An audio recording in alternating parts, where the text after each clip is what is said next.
Have you ever looked into a mirror and felt like something was looking back? What if your reflection blinked too late or smiled when you didn't?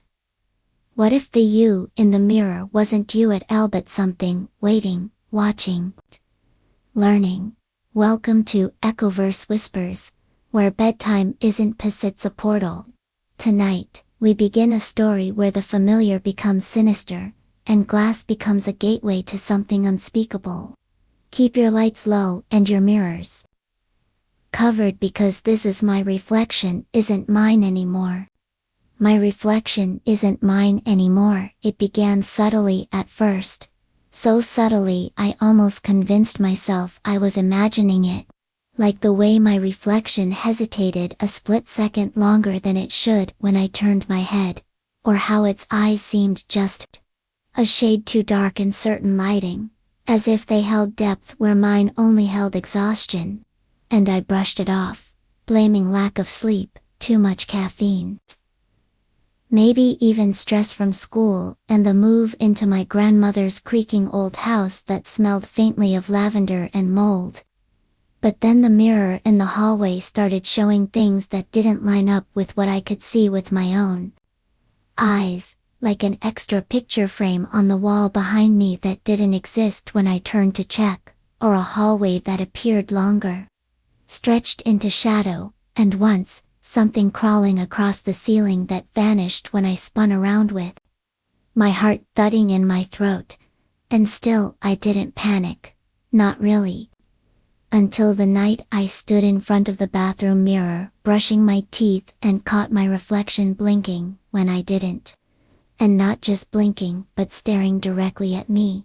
Not into space, not into the mirror, but at me, holding that gaze for a full 10 seconds before slowly mimicking the motion of brushing its teeth again. Like it had forgotten its part, and was trying to catch up, and I stumbled back, knocking over the toothbrush holder, and nearly slipping on the tile.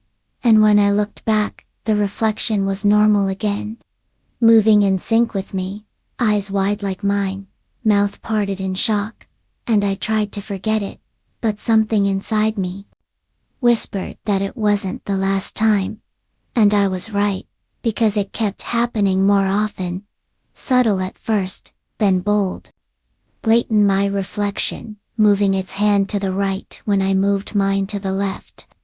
My smile fading in the glass while still frozen on my lips in real time. And eventually I stopped looking into mirrors unless I absolutely had to. But even then, I could feel it watching, lurking, waiting for a crack in my focus. And that crack came one rainy night, when I passed the hallway mirror, and the reflection didn't show me at all. Just an empty hallway, faintly flickering, as if lit by candlelight instead of the overhead bulb.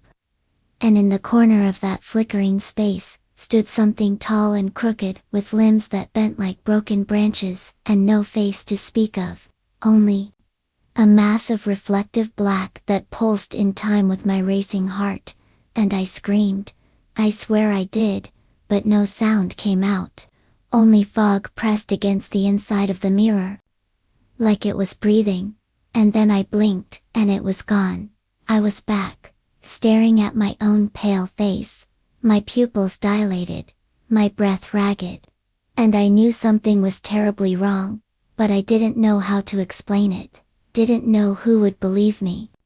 And when I tried to tell my parents, they laughed nervously and said I needed more rest, less screen time, maybe see someone about the stress from the move. And I almost listened, almost convinced myself it was all a long fever dream unraveling. Slowly, until the night I woke up in the middle of the hallway, barefoot, ice cold, facing the mirror, my hand pressed flat against its surface. And when I looked down at my hand, I realized it wasn't touching glass, it was inside it. Halfway through, like my skin was slipping through warm honey. And the reflection wasn't me at all, it was smiling with teeth, too sharp and too many. Eyes glinting with cruel joy as it reached forward and touched my cheek from the other side. and I yanked back with a scream that finally tore free, stumbling and falling, and when I looked again it was just me, standing wide-eyed and shaking, but I knew I had been inside, even if just for a second, and after that the mirrors became more aggressive, showing me impossible things, rooms I'd never seen. Glimpses of people I didn't recognize, doing things they shouldn't be doing. Like crying blood or whispering into darkness, or clawing at glass from the inside and sometimes I saw myself among them, standing quietly with my eyes blacked out or stitched shut or missing entirely, and I started avoiding mirrors completely, covering them with blankets and towels, smashing the one in my bedroom when it began whispering my name in the voice of my mother even though she was downstairs. And my real mother came running when she heard the glass shatter. Her expression caught between worry and fear, but she didn't believe me when I said the reflection spoke. She just held me and said I needed sleep, and I nodded because I didn't know what else to do, but sleep only made it worse, because in my dreams the mirror came to me anyway, rising out of the floor or stretching across the ceiling, dragging me back into that cold, reflective world, where everything looked like ours but slightly wrong, where people had no faces and the air felt thick and too quiet, and I was always alone there except for the other me, the one who smiled too widely, and moved like a puppet pulled by strings I couldn't see. And I started waking up with blood on my fingertips, tiny cuts forming crescent shapes across my palms, like I'd been scratching at something hard, trying to get out, or maybe in, and I began to wonder if the reflection was trying to replace me, if it was already halfway through. And one night I stood in front of the mirror with the lights off and whispered, "What do you want?" And it replied without moving its lips, the words echoing directly into my skull. "To be whole," and I ran so hard I collapsed in my closet and cried until I fell asleep. But when I woke up the next morning, the mirror was gone. The entire hallway, one smooth wall, and I should have felt relief, but I didn't. Because, in its place, was a faint outline on the floor, like something had been dragged, no clawed out. And that night, I found a shard of mirror beneath my pillow, slick with something that looked like oil but smelled like roses and rot. And the reflection in that shard blinked a full second after me and smiled like it was counting down. My reflection isn't mine anymore. The next time it happened, I was alone in the house. Or at least I was supposed to be. The creaks of the old wooden floors upstairs had always been blamed on bad insulation, or the weight of time pressing down on weak beams, but that night they sounded intentional, like someone was walking slowly from room to room in a pattern I began to recognize from my dreams. The same measured pacing that echoed through the glass corridors of that mirrored nightmare realm where the other version of me hummed lullabies in reverse, and scratched tally marks into the surfaces we passed. And as I stood frozen at the bottom of the stairs, staring into the dark hallway, I realized that I hadn't seen my reflection at all that day. Not in the chrome kettle, not in the phone screen, not even in the window when I passed it at sunset. Looked back, and it wasn't like the image was gone, it was just delayed. As though time was bending around it, and whatever lived on the other side had forgotten how to mimic me properly, and I wanted to believe that I was losing my grip, that everything could be explained with exhaustion and anxiety. But when I walked into the bathroom that night, half asleep, the mirror was already fogged over like someone had just showered, and the sink was dripping blood, not red and bright, but thick blackened, congealed at the edges, and, when I wiped the mirror with my trembling hand, my reflection wasn't there at all, not even distorted. Just the blank space where I should have been. and behind that absence, a figure leaned closer, featureless. Its skin a glistening sheet of pale light. Eyes smooth and swollen like bulbs of glass, ready to burst, and I screamed.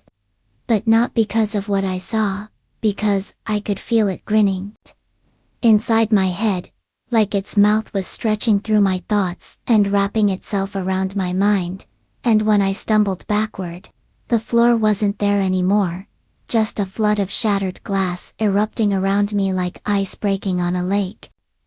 And I landed not in the hallway, but in a room that shouldn't have existed. A chamber of mirrors with no doors, no floor, just endless versions of myself standing in different poses. Some crying, some screaming, some grinning with mouths torn open too wide, and one of them stepped forward as I backed away. Except, there was nowhere to back into. Only more mirrors. And when I looked behind me, the one that stepped out had no eyes, and her hands were covered in runes, carved into her flesh like glass had written scripture into her skin. And she whispered with a voice that cracked and echoed, "You left the door open, and I didn't." Understand what she meant until I woke up in my own bed with my hands bleeding and tiny mirror shards scattered on my chest like confetti. And for a moment I hoped it was just a dream until I heard the whisper again, not in my room, not in my ears, but in the mirror above my dresser.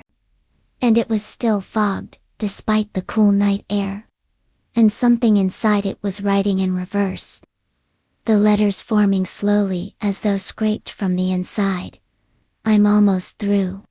And I didn't sleep that night. I didn't move. I just sat staring at the message until the fog faded and my face returned. Only it wasn't mine anymore. The eyes were hollow, dark as ink, and it smiled before I did. Like it was already learning to move ahead of me, to anticipate, to lead. And the next morning everything in the house felt off. The clocks were all 3 minutes behind. The calendar had an extra day circled in red that didn't exist, and my phone showed photos I didn't take, selfies of me asleep, or at least of someone who looked like me, mouth open, eyes rolled back, hands folded neatly over a chest covered in runes. And I tried to delete them, but they reappeared each time, no matter how many times I cleared the storage. And my friends stopped replying to my texts, even though I hadn't told them anything yet. But when I checked our group chat, I saw messages sent from my number, long strings of gibberish symbols and distorted images of mirrors. And then I got a call from my best friend's mom, asking why I'd sent him a video of myself crying blood. And I had no answer. I didn't even have a video app open. And when I checked my sent files, they were all corrupted, titled "Only Look." And I knew then that the thing inside the mirrors wasn't just watching anymore, it was acting. Testing the boundaries, pushing at the cracks. And one night I decided to smash every mirror in the house. I did it with a hammer. With my fists, with anything I could grab. And the noise was deafening, shards flying like razors, cutting into me as I screamed with relief. And for a moment, just a moment, the house was silent, the air clean, like something had been exorcised. But then the TV screen lit up on its own, black glass humming low. And my face blinked onto the screen. Not me, not Liv, but staring, smiling, lips moving silently, before blood filled its mouth and spilled down in static. And I yanked the cord from the wall, but the screen stayed on. My voice buzzing from the speakers, warped and slowed. "Don't break the frame. Break yourself." And I ran. I ran until I ended up in the attic where my grandmother had warned me never to go. And up there I found the mirror she kept hidden beneath layers of sheets and dust. Tall and arched and etched in strange looping patterns, and when I looked into it, there were hundreds of me standing in a circle, reflections stacked like a tower spiraling inward, and in the center stood the first version that ever looked wrong. The one from that night in the hallway, her smile now calm, patient, welcoming. And she raised her hand and I raised mine, not to mimic, but to answer. And in that moment I knew I wasn't fighting to keep myself anymore, I was fighting to remember. Which one was still me? My reflection isn't mine anymore. I stopped leaving the attic after that night, not because I was trapped. Not in the traditional sense, but because every time I tried to descend those narrow wooden steps, I'd feel something tug at me, not physically, not yet, but like a thread pulling gently from behind my eyes, a call to stay. To remain inside that dust-choked room, where the only thing louder than the silence was the mirror. Humming softly now, like a living thing asleep but dreaming. And I became obsessed with it, not with the reflection anymore. Because that had long stopped being me, but with the feeling that the glass was growing deeper. As if each time I looked into it, I was seeing less of myself, and more of whatever was on the other side. And soon I stopped seeing my body at all, just darkness. Swirling, layered with flashes of rooms I'd never entered, moments I'd never lived, people I didn't know, screaming just behind the shimmer, and I began to wonder if maybe I wasn't the first to be drawn here. Maybe the mirror had been swallowing pieces of people for decades, maybe centuries. And that's why the attic was sealed off, hidden beneath generations of warning signs disguised as superstition. But now I was its newest obsession, and I started hearing the voices, not just the familiar mimicry of my own thoughts, echoing back in wrong tones, but the voices of others, layered over one another, all speaking the same phrase at different times. Let us through. And I wanted to scream, to shatter the thing once and for all. But every time I approached it with anything like a weapon, the glass would fog and pulse like it was breathing, and I'd hear something behind me, footsteps, whispers, the ticking of clocks that didn't exist, and I'd freeze, paralyzed by the certainty that if I broke it, whatever lived within it would no longer need a boundary. And so I did nothing, which was its favorite thing. And over time the attic began to change too, subtly, so that I couldn't be sure if the room had always been slanted slightly to the left, or if the window had always shown a view of a house that didn't match mine. And at night I'd lie on the floor beneath a blanket of insulation dust and old cobwebs and stare into the mirror. And the mirror would stare back. And sometimes I'd see the other me sitting cross-legged inside it, smiling calmly like a monk who had learned all the secrets of the universe. And I hated her, hated how at peace she looked. And I began to realize that she wasn't a puppet or an invader. She was the part of me that wanted to let go, the part that had stopped fighting. And she whispered in movements rather than words. Gestures of the hand, a tilt of the head, and I began to mimic her without realizing it. Until one night we moved in perfect unison again, for the first time in weeks, and I felt something click inside me, like a gear engaging with another, and the mirror glowed faintly with warmth, and I felt a surge of joy and terror all at once. Because it wanted me to sink, and I had. And after that, the house stopped creaking. The wind stopped rattling the shutters, and my family stopped asking where I was.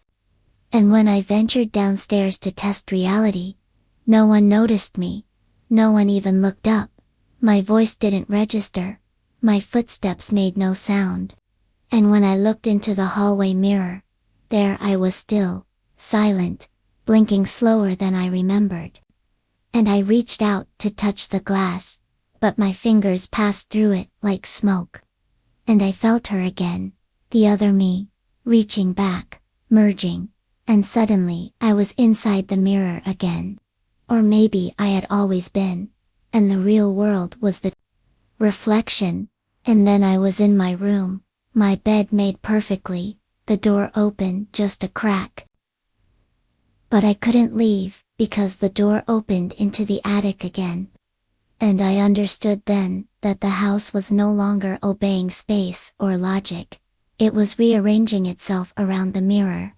Around me, around her, and I didn't know which part of me was dreaming anymore, or if I was now a dream someone else was having, and I started to forget names. Not just of people, but of objects. Forks became stab sticks, stairs became up teeth, and my own name tasted like dust in my mouth when I said it out loud. And the mirror always smiled when I struggled to remember, as if it was peeling away identity like layers of paint, and I thought I was going insane, until I saw her again. Not in the mirror, but in the room, standing at the foot of my bed. Her face, a perfect replica of mine, except for the eyes, which were now entirely black, bottomless, and she held out her hand and I didn't resist. Because something in me was tired, so deeply tired, and when our fingers touched, the world around me melted into the reflection again. And we stood face to face inside the mirror, watching the attic through the glass, watching my own body slump to the floor like an empty coat, and I felt free. I felt fast, like a voice echoing through endless corridors of possibility. And then she turned to me and whispered, "We are one now," and everything went white, and when I blinked I was cloth, unable to bear the thought of it watching me while I slept. But sleep didn't come easily, and when it did, it was restless, filled with dreams of infinite mirrored halls, and other versions of myself walking backward, whispering in tongues, scratching from the inside of the glass, until I awoke, gasping in the darkness, drenched in sweat, my throat dry, and the unmistakable sound of slow, deliberate fingernails dragging across a surface echoed faintly from the hallway, where I knew I'd left a mirror uncovered by mistake. And when I gathered the courage to check, trembling with every step, the mirror was untouched, but there were fingerprints on the inside of the glass, long, smudged trails like someone had been clawing to get out. And from that day forward I could no longer trust mirrors, no longer feel safe near them. Even shop windows and puddles unsettled me. Each glimpse a threat, each reflection a possible betrayal. And worst of all, was the sense that I was forgetting things, small things at first. My keys, the time, what I had eaten. But then it became deeper, conversations I didn't recall. Bruises I couldn't explain, like someone else was living my life when I wasn't looking. And I began recording myself, keeping a journal, setting up a camera in my bedroom to make sure I was alone. But on the third night, I reviewed the footage and saw myself rise from bed, blank-eyed and rigid, walking straight to the covered mirror in the hallway, removing the cloth slowly, reverently, and just standing there staring for hours, not moving, not blinking. And then, as the sun rose, placing the cloth back with mechanical precision, and returning to bed, as if nothing had happened. And I had no memory of any of it, no sense that I had been possessed or sleepwalking. But the footage didn't lie, and what chilled me most was that my reflection, in those long hours, wasn't staring back at MIT, was smiling, wide and hollow. And it never moved once, never blinked, just watched.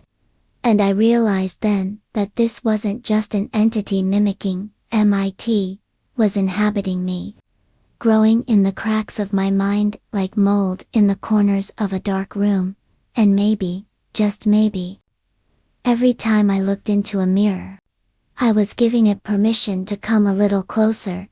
And the next morning, when I looked in the bathroom mirror with the light off, just to test, my reflection was already there, waiting, eyes wide, mouth parted, and it didn't move when I did, not until I blinked, and then it copied me perfectly, as if to say, I'm still here. And I'm getting better at that. I stopped going outside during the day because windows became another enemy. Shiny surfaces in car doors, even the gleam in someone's sunglasses, they all became portals where it might be watching, mimicking, practicing. And it wasn't just the mirror in my hallway anymore. It was every reflection I encountered, and worse. It was as if the entity had begun slipping into the fabric of my waking life, infecting people around me too, subtly. At first, with things like coworkers calling me by the wrong name, or saying you just told me that when I hadn't spoken, or my mother asking why I was being so cruel on the phone the previous night, even though I hadn't called her in days.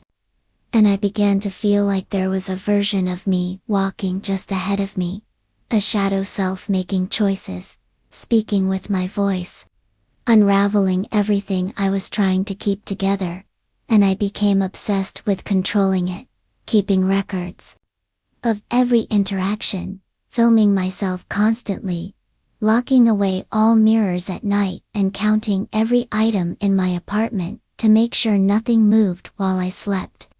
But the reflection grew bolder, and it started appearing in places it shouldn't, like the surface of a bowl of soup, or the side of a chrome toaster, or the still water of a rain puddle. And in each one, it wasn't copying me anymore, it was watching, just watching, as if amused. And then came the moment I can't explain, the thing that shattered whatever thread of reality I still clung to. I was brushing my teeth one night, having finally convinced myself that routine would save me, when the lights flickered and I looked up into the mirror and there were two of me. Not one, two full reflections standing side by side, identical but out of sync, one blinking and the other smiling, and my knees went weak, and I screamed and ran from the room, but the scream didn't feel like mine. It felt borrowed, stretched too thin, and echoed in a voice that didn't quite fit inside my throat. And when I gathered the strength to return, the mirror was empty, no reflection at all. Just a black void staring back at me, like the glass had become a window into somewhere else. And then it shifted again, and showed only me, normal me, except I was still smiling.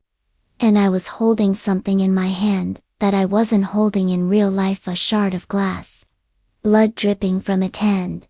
Then the mirror went dark again, and I knew that was a warning, a message, a glimpse into what it wanted to do, or already had done somewhere else.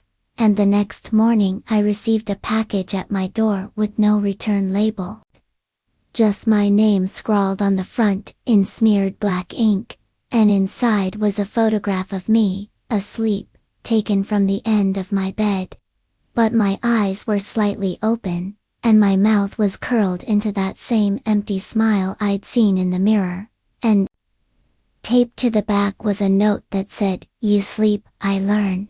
And I dropped the photo and ran to the bathroom and ripped the mirror from the wall, shattered it in the tub. But as I did, I heard the voice, not out loud, but inside my head, soft, feminine, playful, saying that won't work anymore, and the pieces of the mirror on the floor still held my reflection.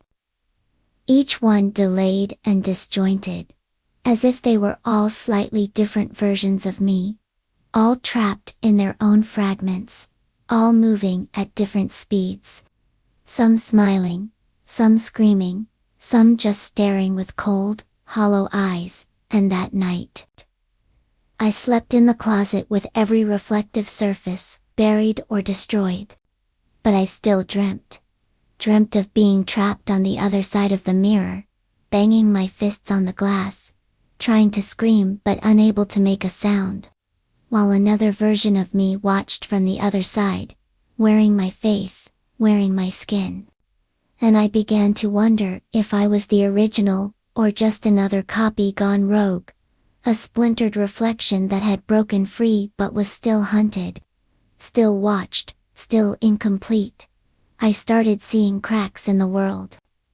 Not literal fissures in walls or streets, but subtle fractures in logic, inconsistencies in people, in time, in memories that didn't match what others recalled. Like I'd stepped just slightly out of sync with the reality everyone else lived in, and no one around me noticed it, but I did. In everything from my favorite songs having different lyrics, to my neighbor's dog barking in a voice that wasn't canine anymore but sounded almost like speech guttural, broken syllables trying to form words, and at the heart of it all was the reflection, always watching, always smiling in places it shouldn't be, like the darkened window of the metro, or the gleam in a spoon, or once even in the eye of a stranger who passed me on the street and winked in perfect synchronization with the mirror me. And that was when I knew it wasn't bound to glass anymore. It had learned too much, grown too strong, and it was crawling into the bones of the world, rewriting the rules that separated its domain from mine. And I wondered, had it always been there, waiting for me to notice, or had I summoned it by simply believing it was real, feeding it fear and attention until it could cross over and make me the anomaly, the crack in the surface? And I began collecting all the reflections I could find, photographing them obsessively, mapping out patterns, cataloging which ones moved wrong or lagged behind or smiled when I didn't. And I filled notebooks with diagrams and theories and timelines that spiraled into illegibility, because somewhere deep down, I knew none of it mattered. That it was already too late, and one night I awoke to a sound. Not a crash or bang, but a soft shattering, like delicate porcelain, fracturing slowly. And I followed it barefoot across the apartment, to the bathroom where I had smashed the mirror days ago, and there, scattered across the floor, each fragment was gone, replaced by thin sheets of polished silver. Perfectly square and clean, as if something had repaired it, or replaced it. And written in condensation on the wall above the sink were the words, "I've been practicing." And the air in the room felt thick and hot, like breath from an open mouth, and my skin began to itch, not on the surface but underneath, as though something inside me was trying to shift, trying to mimic a shape it hadn't perfected yet, and my vision blurred. Not from panic, but from doubling everything around me, doubled, tripled, like overlapping slides. And each version of me in each reflection was doing something different. Some screaming, some laughing, one vomiting black sludge down his front, and another dragging something sharp across his forearm while keeping eye contact with me through the shards. And then they all turned toward me in perfect unison and whispered something I couldn't hear but could feel, like pressure behind my eyes. And when I blinked, I was alone again, staring at a clean mirror, clean floor, no sign of writing, no broken glass, just me. And yet the version of me I saw wasn't right. His pupils were too large, his breathing too shallow, and his mouth opened slightly, slowly, like he was about to speak.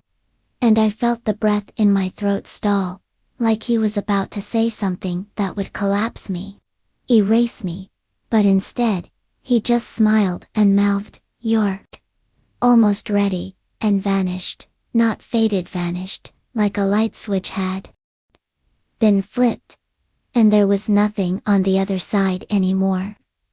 And that night, I dreamt I was being pulled backward through mirrors, tumbling through endless corridors of silver and smoke, hands clawing at me from within the glass, each one mine, but twisted, with extra fingers or nails that grew like glass needles.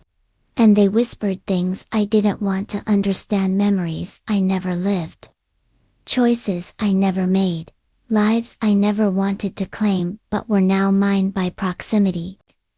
And I woke up in my bathtub, water running cold, wrists aching, eyes bloodshot, and scrawled on the tiled wall in what looked like soot, were the words, "Soon the mirror won't be necessary." And the moment I blinked, I saw a second face, hovering just behind mine in the bathroom window, mine, but smiling, and I wasn't. I stopped going near mirrors. Not out of fear, but out of a creeping certainty that every time I did, I gave it more of myself, a sliver of thought, a flicker of will, a shard of memory. And though I'd covered every reflective surface in my apartment with black cloth, even polished metal or puddles, or the sheen on my phone screen betrayed me. Now, each one a portal just wide enough to let it look through. And sometimes I caught glimpses of the other me in periphery, always a step ahead. Always watching from just the right angle, to avoid being caught directly but close enough to let me feel its presence, like a heartbeat beneath my skin. And the changes didn't stop, they accelerated, as if the more I resisted, the harder it pushed back, and my body began to reject its own shape, twitching uncontrollably at night. Fingers bending backward in sleep and locking in clawed angles, teeth grinding into shapes that weren't mine, dreams bleeding into wakefulness so vividly I could taste blood on my tongue even after sunrise, and I knew I wasn't just being watched anymore, I was being rewritten. Rewritten in my own body, and overwritten in the minds of others. Because one morning I greeted my neighbor and she looked confused. Like she didn't recognize me at first, like there was something unfamiliar in my voice. And later that same day my mother called, but referred to me by the wrong name. Apologizing awkwardly, but repeating it again minutes later. As if whatever I was becoming didn't match the version they remembered. As though I were diverging down a path so subtle and deep it reached back into the memories of everyone who had ever known me. And it was then I started recording everything, every second, every move, every word I spoke. Filling hours of footage with surveillance of myself, just to prove that I was still me, still here, still sane. But when I reviewed the recordings, the horror set in, not because something was wrong, but because everything looked normal except for the reflections. Because, when I paused the frames and zoomed in on any shiny object, I saw that version of me frozen in impossible expressions. Smiling while I cried, reaching out while I slept, and worse.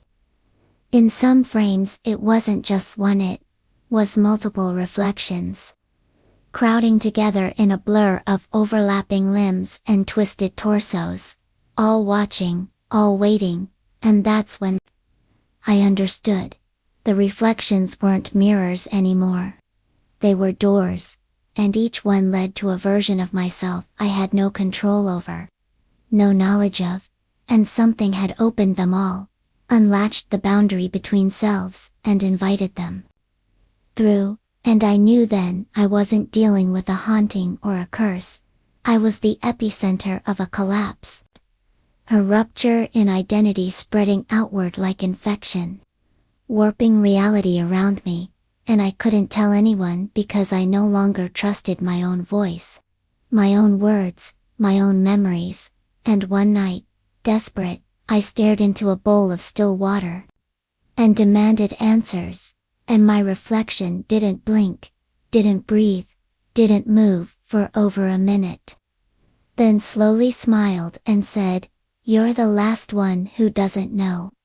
And then it reached through the surface, not physically, but somehow emotionally, psychically, and I felt it grip something deep in my chest, and twist. And for a moment I wasn't in my body anymore. I was behind the eyes of one of the others, watching me from the reflection, feeling what they felt, seeing myself from outside. And it was intoxicating and horrifying and pure. And then I snapped back and screamed so loudly my vision blacked out for seconds, and when it returned, the water was boiling. And my face had changed, not entirely, not grotesquely, but subtly.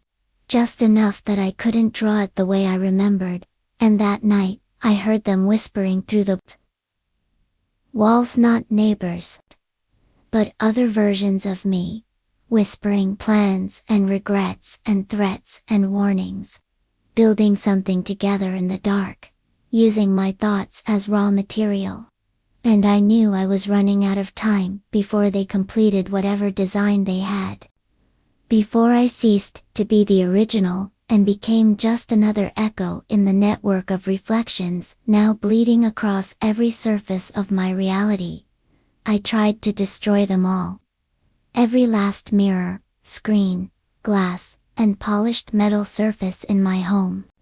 Until the apartment looked like a shattered memory, shards of what once was, reflecting fragments of my face, all twisted at impossible angles, each piece whispering back pieces of a self I didn't recognize anymore. But even that wasn't enough. Because the reflections weren't confined to glass anymore, they had begun to manifest in sound, in shadow, in thought. And I would hear myself speaking from empty rooms, or humming lullabies I never learned, while my mouth remained closed, and I couldn't pinpoint when I last slept, fully, deeply, because every time I closed my eyes I found myself standing in a world made of mirrors. Endless corridors with me, or almost me, walking in silence just out of reach. Some mutilated, some dressed in rags or ceremonial robes, some smiling with mouths too wide and eyes too black. And I tried running, screaming, pleading, but those dreams weren't dreams anymore. They were rehearsals, rituals. And I always woke with something new, missing my sense of smell one day, my reflection's pulse another, or the warmth of sunlight on my skin. And slowly I began to realize the thing I was becoming wasn't a singular identity, it was a hive. A colony of versions of me stitched together by something ancient and hungry. Something that used the boundary between reflections like a keyhole. And I was the lock it had finally picked. And each time I passed a reflective surface now, the image didn't just mimic MIT, watched with delay. Like a memory trying to keep up, subtly off sync, always smirking a split second too late, or tilting its head before I did. And the others had started to bleed into the real world, not just the apartment, but the streets too. Because I saw a version of me in the crowd on the train, wearing a long black coat and smiling too calmly. And I chased him through the station only for him to disappear behind a mirrored pillar, leaving behind a note in my handwriting that simply said, "Not yet." And the next morning I found my fridge filled with food I didn't buy, arranged precisely the way I used to do in college, and my bookshelf had been alphabetized in reverse. The way I used to joke about doing, when I lived with my old roommate. And the phone calls began again, numbers with no origin, voices like mine but wrong, warped, emotionally distant, as though I were calling into alternate versions of myself and they were answering without consent. And one of them told me, calmly, "We've already made the trade. You're on borrowed time." And I began to understand the horrifying truth. I wasn't just losing my identity. I was being distributed, split like code across 1,000 realities, 1,000 minds, and the reflections weren't there to take, they were there to replace. to overwrite. And I had no failsafe, no anchor to hold on to. Because everyone I told about this looked at me with a strange distance, as if they remembered a different version of me from the one standing before them, and one by one they began to forget. Mispronounce my name, forget birthdays, change how they greeted me. And I knew they weren't entirely themselves either. Not anymore. Not after I had let it in. Because letting it into me had infected the network of mirrors that surrounded every human life.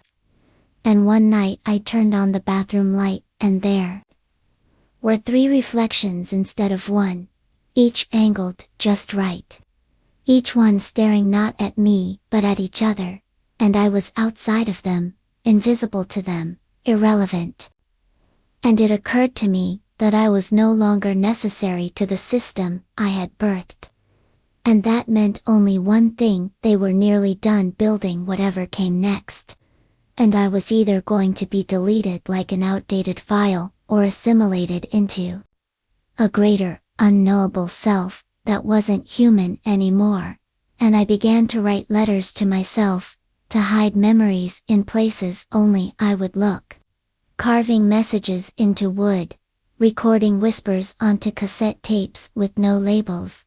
But each time I played one back, the voice was different, the tone more confident, more amused. And I realized the ones leaving me those messages weren't me, they were what comes after.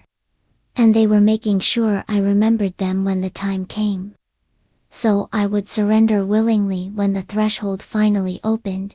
The clocks don't tick in unison anymore, not just in my apartment but everywhere I go: cafes, offices, trains. Even streetlights blink just out of sync with each other, as though time itself is fracturing around me, and that fracture echoes louder every day inside my bones. And the reflections have become bolder, no longer hiding behind the veil of glass or polished metal but stepping out in dreams and hallucinations. Whispering in my own voice but using words I've never said. Asking me questions I shouldn't understand, like, do you feel the others merging yet? Or what version are you today? And the horror isn't just in being hunted or replaced anymore. It's in the slow realization that I was never alone. That every version of me that ever existed in thought, possibility, or error is waking up to. And some of them are angry. Some of them are hungry. And some of them want to wear my life like a suit because to them I'm the one who got the good timeline. The version with just enough sanity left to resist.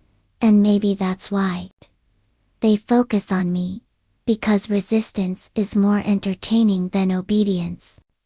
And every night I dream of the mirror chamber, circular room made entirely of reflective surfaces. Each one showing a different version of me, weeping, screaming, laughing, or silently watching. All of them slowly turning their heads toward me when I enter. And one of them always speaks first. You shouldn't have looked for us. And another one always adds, but now that you have, we'll show you how deep it goes. And the others begin humming a lullaby I don't remember learning, but somehow recognized. And I wake, with the melody stuck in my head, and blood on the inside of my palms, as if I'd been clenching shards again. Though no mirrors remain in my home. Only the dull matte surfaces I painted over and taped. Yet they still shimmer when I'm not watching, like something inside them is breathing against the boundary of this world. And sometimes when I look away, I catch motion in the corner of my eye, my shape darting across the wall, or my own face pressed up against a darkened TV screen that isn't even plugged in. And now I hear scratching beneath the floorboards, and I live on the 3rd floor. So there shouldn't be anything under me, but something drags its nails in slow, deliberate rhythms. sometimes matching the tapping of my fingers or the pacing of my breath, as though syncing itself with my life until I can't tell which of us is the origin and which is the reflection. And my voice, God, my voice, it doesn't always belong to me when I speak. Like the cadence has changed slightly, a wrong emphasis, a too perfect calmness when I should be breaking. And once, when I shouted at my own reflection in the faucet, it smiled and said out loud, "That wasn't very like you." And I know now that whatever is trying to replace me doesn't just want my face. It wants my pattern, the full map of my memories, habits, mannerisms, until one day I won't notice the switch because I'll already be the copy. And what scares me more than anything is the idea that this might have already happened and I'm just a leftover echo trying to reclaim a life that never belonged to me. And I've started burning photographs because the faces in them are changing slowly. Subtly, but enough for me to see that in some of them, the eyes aren't mine. Or the smile is crooked, like it's being pulled by something underneath the skin. And I keep hearing my name in places I shouldn't, whispered in bathroom stalls, through the speaker static on the subway. Once, even in the mouth of a child at the park, who turned and said, "You're him, aren't you? The one they're copying," and her mother pulled her away before I could ask what she meant. But it's always children who notice first, isn't it? Because they haven't learned to ignore the spaces between things, and I wonder how many others this has happened to, if there's a support group for stolen selves, or if they're all locked away somewhere in mirrored rooms, screaming at each other with the same voice, trying to piece together who they once were while the copies lived their lives above ground, unnoticed and undisturbed, but I won't let them win. I've started leaving notes to myself in ink, only I can see under certain light. Recording my heartbeat and voice at random intervals, to check for inconsistency, keeping track of the small things like whether my handwriting matches or if my favorite color suddenly shifts from blue to green without explanation. Because if I can no longer trust the mirror, then I must become my own reflection or watcher of myself. A recorder, a guardian of the original spark, even if it means descending into madness, because madness is still mine. And they can't take what I refuse to surrender. The final unraveling began, not with some grand horror but with silence. A silence that wasn't empty but full, like a vacuum pressing in from all sides, muffling the world and dulling sound as if someone had lowered the volume on reality itself. And in that silence I realized the reflections weren't just watching anymore. They were listening, waiting for me to break, for me to doubt myself, just long enough for one of them to slip in unnoticed. And I felt it, something shifting behind my eyes, a presence breathing in sync with my thoughts, mimicking the rhythm of my memories. And I tried to hold on to the details of who I am, my childhood fear of spiders, the way I count tiles in anxious moments, the precise sound of my mother's laugh before she died, but even those started to feel like rehearsed lines in a script I'd already read too many times. And the worst part is, I didn't feel afraid anymore. Not really, because fear is an instinct of the real. And I was no longer sure I belonged entirely to reality. And I began seeing versions of myself walking through reflections even when I wasn't near a mirror, on windows of cars that passed me, on puddles I avoided, in strangers' phone screens reflecting faces they didn't notice. And all of them smiled just a moment too long, a moment too wide. And their eyes followed me with something that wasn't just hunger, it was recognition. And when I tried to tell people, the world responded with apathy. Their eyes glassing over, their answers oddly delayed. like they were reading off some internal script updated seconds ago, and it became obvious the infection had spread. Not just in me but across people I passed daily, their reflections, subtly disjointed from their movements, nodding before their heads moved or blinking before their eyes shut. And I knew then, the mirror realm had breached. Not as a physical invasion, but as a psychological infestation. Seeding doppelgangers into the cracks of every human identity and allowing them to bloom in silence. And I remembered a story once whispered online about a monastery that locked away every mirror, claiming reflections were not bound by faith. And now I understood why, because what stares back at us does not believe in our gods, only in our patterns, and it worships replication, perfect and cold. And I began recording my entire day on camera, thinking I could prove the discrepancy. Only to watch footage where I never blinked, where I mouthed words I never said, where at 3:33 a.m. every night for 3 nights in a row, I stood over my own bed smiling into the lens. Though I remembered sleeping soundly, and it became clear, I wasn't the only version of me anymore. Just the last one trying to resist assimilation, and they were testing the borders now, seeing how far they could stretch me, how many memories they could replace before I cracked and accepted the new timeline as truth. And I found a letter in my handwriting dated a week ahead of now, with instructions for letting go. A gentle guide for surrendering my identity, so the next version could wear it more cleanly. And the final line read, "You've served your turn. Let someone else take the weight." And I screamed until my voice went hoarse, until the walls trembled, but even my screams echoed wrong, fractured into 3 pitches at once, layered like a chorus of selves unraveling. And the mirror on my ceiling, the one I swore I'd removed, was back, clean, gleaming, and from it I watched them, the dozen versions of me I'd denied, now standing shoulder to shoulder behind the glass, and one stepped forward, eyes hollow and full, mouth moving in perfect time with mine.